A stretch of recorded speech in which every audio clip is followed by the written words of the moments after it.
Cannabis in Oregon. It's both legal and lucrative, but it's still illegal federally, making it a cash business and a target for crime.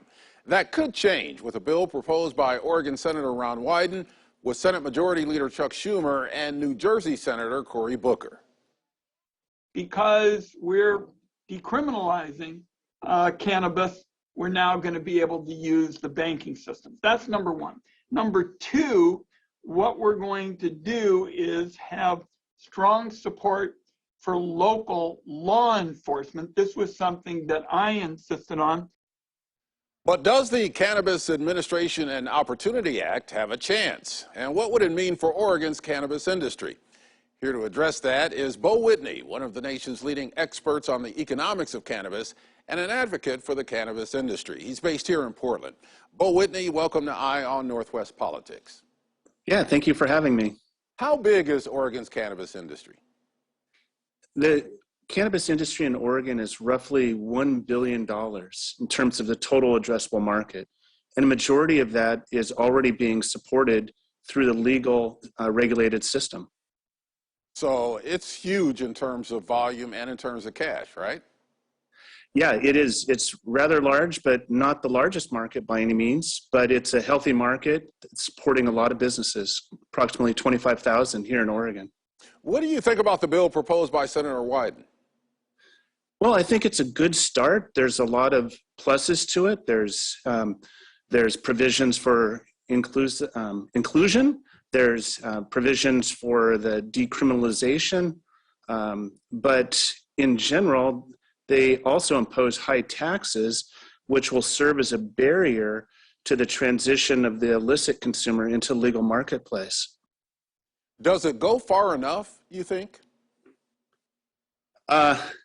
Well, in my opinion, like I said, there's a lot to this.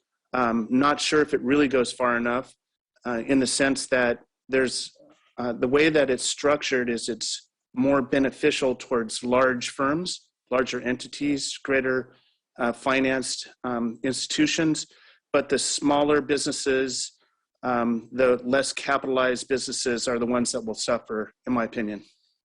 Let's talk about those smaller businesses. According to Willamette Week, we've had 12 armed robberies of cannabis retailers so far this year in Oregon. Now, would the Wyden bill address that from what you know about it, or what else needs to be done? Well, one of the provisions is that it decriminalizes it and deschedules it. And as a result, they're able to receive banking services and financial services. And so this is really critical because you're not having all this cash on site. And that's one of the reasons that's driving all of these robberies is having easy targets with lots of cash on hand. By having access to banking and financial services, it removes that incentive for this type of activity. Now, because of the fact that there is so much cash involved, obviously cannabis businesses do have to handle their money. So how is that done now? Is it done totally in cash? No, there's instances where there's credit card processing, but it's fairly rare.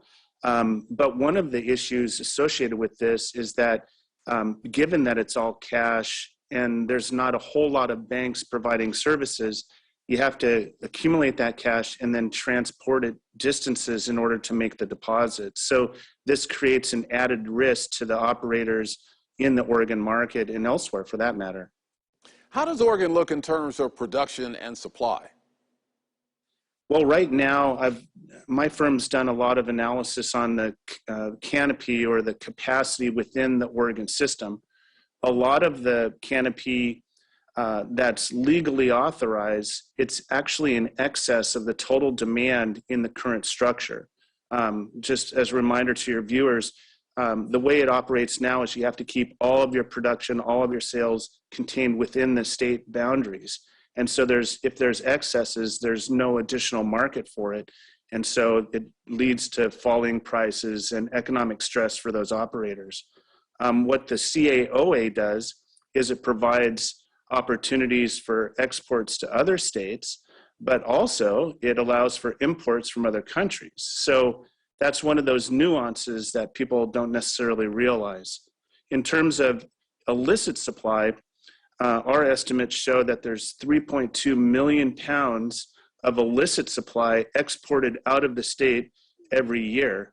And so there's a thriving illicit market that really has no intention of participating in the legal regulated system.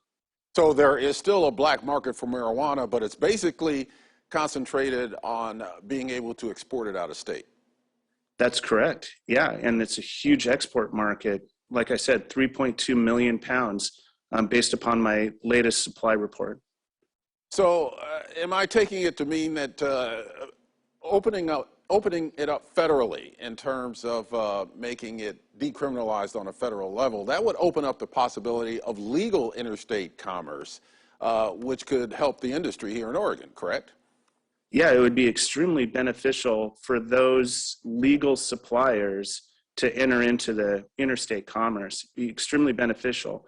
It would create more customers, more demand, and it would also provide greater pricing stability for that cultivation output that's derived here in Oregon. When we think of cannabis, most of us think of the marijuana that we smoke or ingest or therapeutic CBD products. Explain the difference between that and hemp, for example. Well, hemp is actually much maligned right now because of CBD and Delta-8 and some of these other what are called cannabinoids. And there's a competition between the marijuana market and the hemp market. But there's a vast array of applications on the industrial side for hemp. So for simple purposes, medical and adult use cannabis has higher concentrations of THC, the psychotropic aspect of the plant, whereas hemp has lower levels of that in such a way that they really don't, that psychotropic effect doesn't necessarily exist. And is there a market for hemp out there?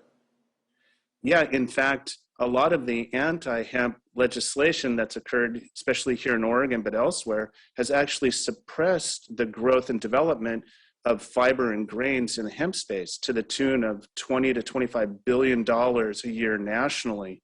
But there's huge markets for hemp fiber in particular, for automobile parts, for plastics, for textiles, for construction material.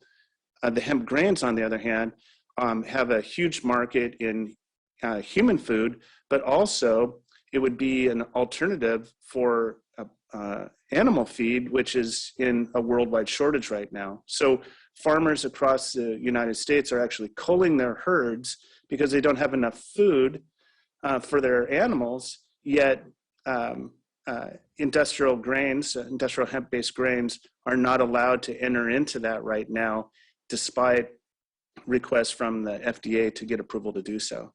And we know that Oregon has a reputation for quality cannabis products, so we could take advantage of that as well. Bo Whitney, thank you for joining me on Eye on Northwest Politics. Yeah, thank you for having me.